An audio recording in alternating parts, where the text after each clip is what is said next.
Okay student, સો last લેક્ચરમાં આપણે mechanism of vision જે છે, દ્રષ્ટિની ક્રિયાવિધિ જે છે એ ભણ્યા. નવો લેક્ચર સ્ટાર્ટ કરીએ એ પહેલા સરસ મજાની એક ઇન્ફોર્મેશન આપી દઉં તમને. લોકડાઉનનો ફેઝ ચાલુ છે. આપ સૌ અત્યારે ઓનલાઈન લર્નિંગ કરી રહ્યા છો, અથવા તો ફ્રી ટાઈમમાં કદાચ ટીવી જોતા હશો, મોબાઈલનો પણ યુઝ ઘણો વધારે હશે. આવા કેસમાં આઈઝને ડેમેજ થવાના ચાન્સીસ ઘણા વધારે છે, કારણ કે વિઝન તમારું જે છે એ એક ઓબ્જેક્ટ માટે ફિક્સ થઈ જાય છે, રાઈટ? અને બ્રાઇટનેસ ઓફ સ્ક્રીન પણ જે છે મેટર કરે છે. તો it is advisable to use rule of 20-20-20. Now what is this? 20 મતલબ કે 20 મિનિટ પછી 20 ફૂટ દૂરની જે કઈ વસ્તુ હોય, રાઈટ, એટલીસ્ટ 20 ફૂટ દૂરની વસ્તુ હોય એને 20 સેકન્ડ માટે જોવાનું. અને પછી ફરી પાછું તમારું જે પણ કઈ લર્નિંગ છે, તો ટીવી કઈ જે પણ કઈ બીજું તમે ડિજિટલ સ્ક્રીન જોતા હો એ તમે ફરી પાછું જોઈ શકો છો, રાઈટ? આવી તમે પ્રેક્ટિસ ફોલો કરશો તો જે તમારા મસલ્સ જે છે, જે ઘણીવાર પેઇન થતું હોય છે એના કારણે આઈઝમાં, રાઈટ, એમાં તમને ઘણો ફાયદો મળશે.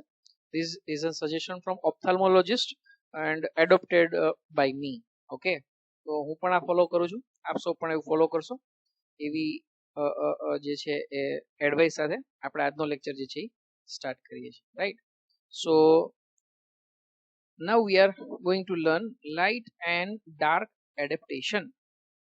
Light and dark adaptation મતલબ જ્યારે તમે ડાર્ક રૂમમાંથી લાઇટ વાળા રૂમમાં આવો છો તો તમને જોવામાં તકલીફ નથી પડતી. વિધિન સેકન્ડ્સ તમે જે છે એકોમોડેટ કરી શકો છો, જોઈ શકો છો, બરાબર? ઓકે, પણ બ્રાઇટ રૂમમાંથી તમે જો ડાર્ક રૂમની અંદર જશો તો એ કેસની અંદર આવું ડાર્ક એડેપ્ટેશન જે છે એ થોડો ટાઈમ લે છે.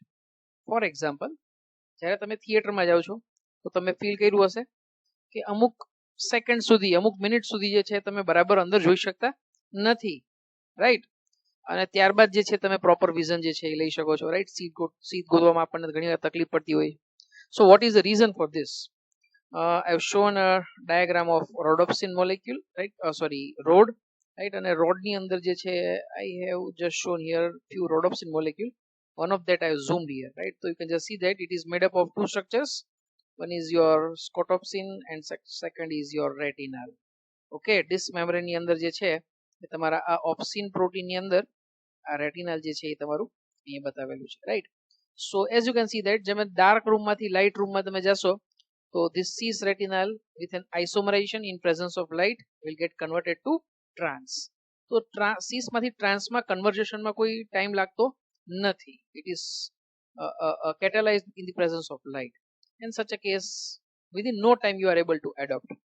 But when you move from bright room to a dark room, તો આ જ તમારું જે કઈ ટ્રાન્સ રેટિનલ છે એ પહેલા તો બહાર જવું પડશે, રાઈટ? બહાર જશે સાઇટોપ્લાઝમમાં, ત્યાં આઇસોમરેઝ એન્ઝાઇમ હશે, એને ટ્રાન્સમાંથી ફરી પાછું સીસમાં કન્વર્ટ કરશે અને આવું સીસ રેટિનલ ફરી પાછું જે છે ઓપ્સિનની અંદર ફિક્સ થશે. જ્યારે ફિક્સ થશે ત્યારે તમે બરાબરથી જોઈ શકો છો. મતલબ કે લાઇટ એડેપ્શન કરતા ડાર્ક એડેપ્ટેશનમાં થોડો ટાઈમ લાગે છે, જે આ સાયકલ દ્વારા સમજી શકાય છે, રાઈટ? હવે આપણે જોયું હતું કે આઈબોલ જે છે એની અંદર બે ફ્લુઇડ હોય, એક એક્વિયસ હ્યુમર, રાઈટ, વોટરી હોય એ, અને બીજું જેલ લાઇક ફ્લુઇડ, રાઈટ, કે જે વિટ્રિયસ હ્યુમર, કે જે તમારા આઈબોલના શેપ મેન્ટેન કરવામાં ખૂબ જ અગત્યનું છે. હવે આવા આઈબોલ જે છે એ તો બે અલગ અલગ પિક્ચર આપશે. Two different eyeballs are there, but then we know that it is a single binocular vision. Vision વિઝન તો સિંગલ બાયનોક્યુલર છે, તો એ કેસમાં ઇમેજ તો સિંગલ ફોર્મ થશે. તો કેવી રીતે બ્રેઇન પ્રોસેસ કરે છે? Let's see two different images from two different eyeballs and you just see that single picture created in the brain. This is how it is created, right? So now it is very easy to understand. Okay, this is how we actually see. But as I told you કે બહુ early એજ ની અંદર orientation અને space જે છે એની આપણને perception જે છે એનાથી આપણું બ્રેઇન જે છે એ પરસીવ કરે છે કે ખરેખર તો ઇમેજ જે છે આ રીતે સીધી છે. અધરવાઇઝ રેટિનલ ઇમેજ જે મેં બતાવી હતી એવી જે છે એ એક્ઝેક્ટલી અપસાઇડ ડાઉન હોય છે, right? These are some of the images, right? There are few images which are non-existent, but then our eye tries to see this, right? Which is we call as illusions. These are some of the examples of this. This is normal vision.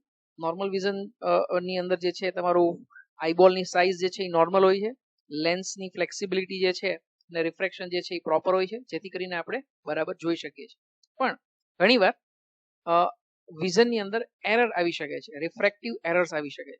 આવી refractive એરર્સને કારણે દૂરના કે નજીકના ચશ્મા આવી શકે છે, right. So there are two disease, myopia and hypermetropia. Starting with the first, myopia મતલબ કે નિયર સાઇટેડનેસ, નજીકની જ ખાલી વસ્તુ દેખાય, દૂરની વસ્તુ આપણે બરાબર જોઈ શકીએ નહીં.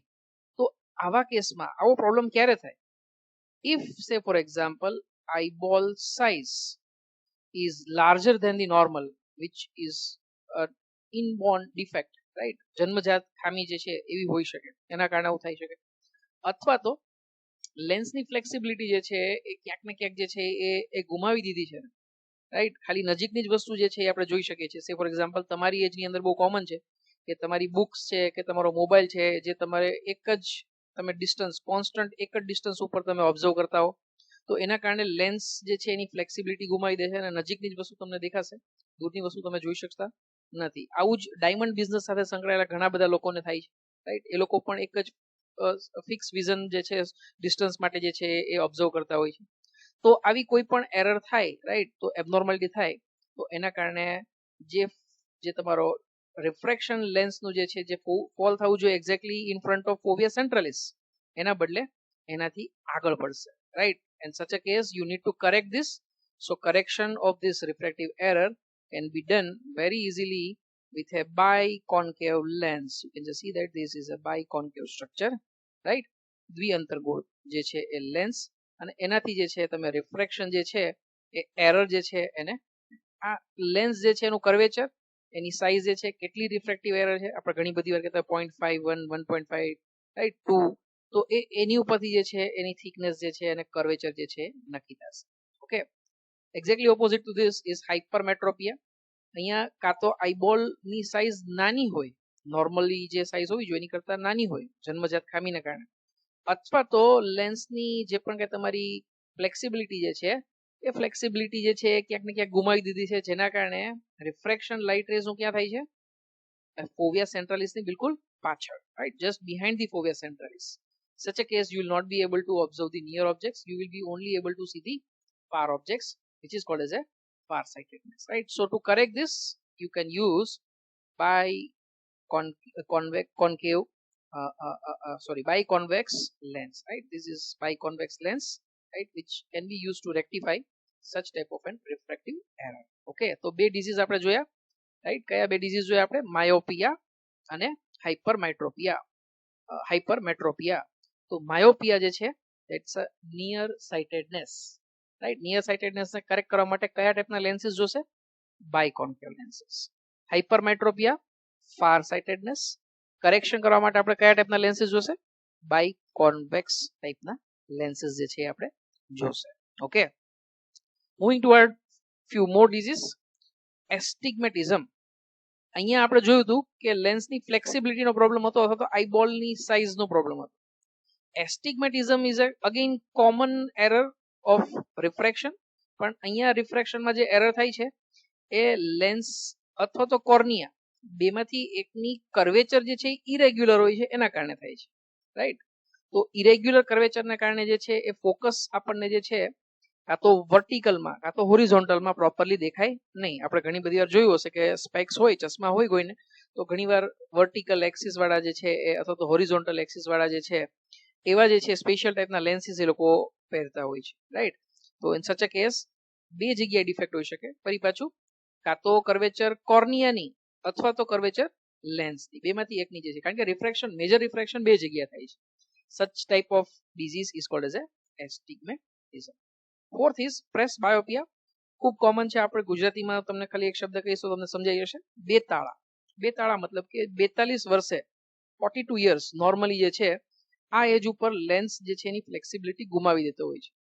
અને એ કેસમાં જે પર્સનને પ્રેસબાયોપિયા હોય એને નજીકનું અને દૂરનું બંનેનું જે છે એ પ્રોપરલી જોઈ શકાતું નથી. આપણે ઘણા મોટી ઉંમરના વ્યક્તિ જોતા હશું, જ્યારે ન્યૂઝપેપર વાંચતા હશે ત્યારે જે છે અલગ લેન્સ યુઝ કરે અને દૂર જોવું ત્યારે અલગ લેન્સ યુઝ કરે, right. Those persons are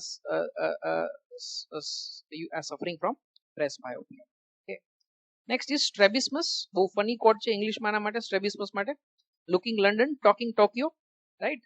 તો માનો કે કદાચ તમારી સામે કોઈ બેઠું છે, રાઈટ, પણ તમારી બાજુવાળી વ્યક્તિ જે છે એને જોઈ અને તમારી સાથે વાત કરવાનો પ્રયત્ન કરે છે, તો સમજી લેવાનું કે જે છે એ ખરેખર વાત તમારી સાથે કરે છે, એનું એંગલ જે છે એ અલગ છે. તો such type of an disease is called as a strabismus. Normally આવું જ્યારે પણ એક્સ્ટ્રા ઓક્યુલર મસલ્સને ડેમેજ થાય તો જે કન્વર્જન્સ આઈનું જે હોય એ પ્રોપરલી સેટ થઈ શકે નહીં, અને એના કારણે સ્ટ્રેબિસમસ થઈ શકે. કેટેરેક્ટ લેન્સ આપણને ખ્યાલ છે નોર્મલી ઇટ ઇઝ ટ્રાન્સપરન્ટ છે એટલા માટે જ આપણે પ્રોપરલી જોઈ શકીએ છીએ. પણ જો લેન્સ ની ઉપર કોઈ પણ જાતનું ડિપોઝિશન થાય, રાઈટ, ડિપોઝિશન નોર્મલી પ્રોટીનનું થાય. શેના કારણે થાય? તો મેટાબોલિક જે છે એ તમારા રિએક્શન્સને કારણે, રાઈટ. તો normally it happens that because of this such metabolism ધીમે ધીમે જે છે પ્રોટીન ડિપોઝિશન લેન્સ ઉપર વધતું છે. આવું નોર્મલી એજિંગના કારણે કોમનલી ઓબ્ઝર્વ થાય છે, રાઈટ. અને એ કારણે જે છે અમુક ઉંમર થાય 50, 60, 70 થાય તો એ કેસમાં લેન્સ જે છે એની ઉપર પ્રોટીનનું ડિપોઝિશનના કારણે ઓપેસિફાઈડ થઈ જાય. આવો ઓપેસિફાઈડ લેન્સ જે છે એ આપણને જોવામાં પ્રોબ્લેમ ક્રિએટ કરે છે. ગુજરાતીમાં જેને આપણે કહીએ છીએ મોતિયો. ઓકે, તો નોર્મલ એજિંગના કારણે કેટરેક્ટ થઈ શકે. હા, પણ કોઈ મેટાબોલિક ડિસઓર્ડર હોય જેમ કે ડાયાબિટીસ, તો આવી કન્ડિશનમાં આવી મેટાબોલિક ડિફેક્ટ ખૂબ જ ઝડપથી થઈ શકે અને નાની એજમાં પણ કેટરેક્ટ એટલે કે મોતિયો થઈ શકે છે. આવા ડિઝીઝને આપણે ડાયાબિટીક કેટરેક્ટ કહીશું, રાઈટ, કારણ કે ડાયાબિટીસના કારણે થાય એટલા માટે, રાઈટ. કેટરેક્ટની નાની એવી સર્જરી આપણે નેક્સ્ટ સ્લાઇડમાં જોઈશું. ગ્લુકોમા આપણે આની પહેલા જોઈ લીધું છે. ફરી પાછું તમને કહી દઉં, OMA છે તો એનો મતલબ એવો નથી કે કેન્સર છે, રાઈટ. એવી જ રીતે ગ્લુકો તો એનો મતલબ એવો નથી કે ગ્લુકોઝને રિલેટેડ છે, રાઈટ. તો આ બે વસ્તુ જે છે એ તમારે ખાસ ધ્યાનમાં રાખવાની છે. It is a disease related to eye, જેની અંદર ઇન્ટ્રા ઓક્યુલર પ્રેશર વધી જાય છે. ઇન્ટ્રા ઓક્યુલર પ્રેશર વધવાનું કારણ કાં તો જે એક્વિયસ હ્યુમરનું પ્રોડક્શન ઇન્ક્રીઝ થાય અથવા તો એક્વિયસ હ્યુમર જે છે એનું ડ્રેનેજ કેનાલ ઓફ સ્ક્લેનમાંથી બ્લોક થઈ જાય. ઇન્ટ્રા ઓક્યુલર પ્રેશર મેઝર કરવા માટે ટોનોમીટર નામનું ઇન્સ્ટ્રુમેન્ટ જે છે એ નોર્મલી યુઝ થાય છે. ગ્લુકોમાનું ગુજરાતી છે ઝામર, રાઈટ. અને glaucoma is a common reason for the development of blindness. Next 3 disease તમને કલર ઉપરથી આઈડિયા આવી જવો જોઈએ that these are related to color blindness. So red color blindness, protanopia. Similarly green and blue color blindness, deuteranopia, tritanopia, right. Night blindness જે છે એ vitamin A ની ડેફિશિયન્સીને કારણે થાય, અને કલર બ્લાઇન્ડનેસ જે છે એ જીનેટિક ડિસઓર્ડર છે, રાઈટ. તો જીનેટિક ડિસઓર્ડર જ્યારે પણ આપણે જીનેટિક્સનું ચેપ્ટર લર્ન કરશું ત્યારે ખાસ આની ઉપર આપણે ફોકસ જે છે એ કરીશું. Okay, and last one is squint. સ્ક્વિન્ટનો મતલબ થશે ક્રોસ આઈ. ઘણા બધા લોકોની આપણે આઈઝ જોતા હોય કે કન્ટિન્યુઅસલી આઈબોલ જે છે એ મુવમેન્ટ કન્ટિન્યુઅસલી થતો હોય છે, અથવા તો જે છે એમની આઈઝ જે છે ક્રોસ થઈ ગઈ હોય છે, રાઈટ. અને એના કારણે જે છે એ કન્વર્જન્સ પ્રોપરલી કરી શકતા નથી. ડાયપ્લોપિયા, રાઈટ, મતલબ કે ડ્યુઅલ વિઝન, રાઈટ, બે વિઝન. ડાય મતલબ કે બે, પ્લોપિયા મતલબ કે વિઝન, તો ડ્યુઅલ ઇમેજીસ દેખાશે. આવા ડિઝીઝને આપણે કહીશું squint. Okay, so almost all disease I have tried to cover. This is a visual presentation that what exactly happens in case of glaucoma. As you can see that nice couple sitting on just say that beach, right, seesaw, right, you can just see that. And now this is perimetry, right. Normally જે અહીંયા જે photo લે છે ભાઈ જે છે ઘણું બધું જે છે એરિયા કવર કરી શકે છે, that is called as a perimetry. Now if this person who is having glaucoma, right, if his or her eyes are having glaucoma, perimetry reduce થશે, કારણ કે રેટિના જે છે એ ડિટેચ થઈ ગઈ છે, right. So because of detachment of retina, because of intraocular pressure, this is perimetry is reduced, right. If the damage is more, as you can see that perimetry is further increased, and if retina is completely detached, there is total blindness. Okay, this is what happens in case of glaucoma. I hope it is now very clear. Okay, this is lens. You can just see that lens is opacified. Normally it should be transparent. Opacification is because of metabolic defects, which could be because of aging or some disease like diabetes, right. અને આ કેસની અંદર ઓપેસિફાઈડ લેન્સમાં આપણે જોઈ શકતા નથી, એને આપણે સર્જિકલી રિમૂવ કરવો પડે. So this is a laser guided surgery which is called as a LASIK. Very simple surgery. એક ટાઈમ હતો કે જ્યારે મોતિયાનું ઓપરેશન કરાવ્યા પછી 7-8 દિવસ કેર રાખવી પડતી હતી, 15 દિવસ સુધી બહાર નહોતું નીકળી શકાતું. Now artificial lenses are very easily been surgically fixed, and within 1 hour you are able to recover. Okay, so this is a cataract surgery for the cataract. This is a test for colour blindness છે કે એના માટે check કરવા માટે એક test છે જેનું નામ છે ઇશિહારા ટેસ્ટ. ઓકે, તો let's check whether your eyes are normal or not. Can you see any picture or any numericals or any alphabet in this? You can pause the video and you can answer it. You try to check whether you are right or wrong. Yes, it is 29. You are correct. Let's go for further difficult level. Yes, it is 45. One more difficult. Yes, 26. Right, you guessed it right. Okay, check this. There is nothing in this image. Okay, fine. So and that is right. જો કાંઈ દેખાતું હોય તો કોઈ ચિંતા ના કરતા, એ તો મેં તમને ક્વેશ્ચન પૂછ્યો હતો, રાઈટ, એટલા માટે તમે એઝ્યુમ કરવાની ટ્રાય કરતા હતા. બાકી અધરવાઇઝ આમાં કશું છે નહીં કઈ, રાઈટ. અને જો આ તમને બધા જ વ્યવસ્થિત દેખાતા હોય તો આનો મતલબ તો તમને કલર બ્લાઇન્ડનેસ નથી. Okay, so developed by a Japanese scientist Ishihara. That's why it's called as a Ishihara test. This is a normal cornea. You can just see that normal curvature of cornea. And this is a change in curvature of cornea, astigmatic cornea, right? તો અહીંયા astigmatism માં cornea ની અંદર defect બતાવેલી છે. Lens ની અંદર પણ આવી ડિફેક્ટ હોઈ શકે, અહીંયા બતાવેલી નથી, રાઈટ. મેજર રિફ્રેક્શન બે સાઈડ ઉપર થશે, તો એસ્ટિગ્મેટિઝમ પણ જે છે એ બે સાઈડ ઉપર થઈ શકે છે, રાઈટ. જે લોકોને ચશ્મા નથી એ લોકોને ઘણીવાર થતું હશે કે ભાઈ ચશ્મા હશે ને કેવું દેખાતું હશે. તો ઓરિજિનલ જો આપણને આવું દેખાતું હોય તો દૂરના કે નજીકના ચશ્મા હોય તો આપણને આવું વિઝન દેખાય. This is compromise vision. અને એસ્ટિગ્મેટિઝમ હોય તો હોરિઝોન્ટલ ફોકસ અથવા તો વર્ટિકલ ફોકસ જે છે આ ટાઈપની ડિફેક્ટ જે છે એ આઈડેન્ટિફાઈ નોર્મલી થાય છે, right. So these are refractive errors. Okay, this is a cross section of retina. As you can see that rods and cones which are present, rods are more, cones are less, and cones are of three types: green, red and blue. Okay, so એ જ વસ્તુ અહીંયા diagrammatically બતાવવાનો try કર્યો. This is what we have seen in the last lecture. No need to revise it. This is also we have seen, I guess. Yes. So yeah, this is what I was trying to say in the last lecture. કાર્નિવર્સ, કારણ કે એમને જે છે એનું જે પણ કંઈ શિકાર કરવાનો હોય, રાઈટ, એની ઉપર ફોકસ કરવાનું હોય છે, માટે એમનો આઈબોલ જે છે એ એકબીજાથી નજીક હશે, ઓર્બિટ જે છે એકબીજાથી નજીક હશે. And this help them to create a 3D vision and A focused vision, right. જ્યારે હર્બીવોરસ હશે એને તો એના પ્રિડેટર્સથી, એનિમીઝથી બચવાનું હશે, તો એ કેસમાં એને કોઈ 3D વિઝનની જરૂર નથી, એને તો 2D વિઝન હશે તોય ચાલશે. તો એ કેસમાં આ આઈબોલ જે છે એક્ઝેક્ટલી અહીંયા જે છે બીજા આઈબોલની પાછળ આવેલો છે, અને આ કેસમાં એને ફાયદો શું મળશે? બે આઈબોલ વચ્ચેની સ્પેસ વધશે, તો in that case perimetry will increase, right. 360 degree સુધી જોઈ શકશે, ક્યાંથી હુમલો થાય છે ઓબ્ઝર્વ કરી શકશે, and that will help them to save their lives. Okay, while in this case carnivores, right, and they need a 3D vision, focused vision. That's why their eyeball are nearer to each other, right? So when you move your eyeball, right, nearer to each other, your vision becomes 3D. If they are far, right, if slightly far, it goes or if they are distant to each other, that case they are giving 2D vision, but then perimetry will increase. Perimetry मतलब કે તમે કેટલું area જે છે તમારી આંખોથી જોઈ શકો છો, that is called as a perimetry. Okay, this is a simple, this is a very interesting statement, right, જે બતાવવા માંગે છે કે ફર્સ્ટ અને લાસ્ટ લેટર જો એની પ્રોપર સિક્વન્સમાં રાખ્યો હોય, વચ્ચેના જે કઈ વર્ડ્સ આલ્ફાબેટ્સ જે છે એ તમે જમ્બલ કરી નાખો, then also you are able to read it very clearly, right? So only smart people can read this, and you just pause the video and try to read. This is very interesting article, right? So with this we have completed the chapter of eye. We'll meet in next lecture for discussion of ear. Thank you very much.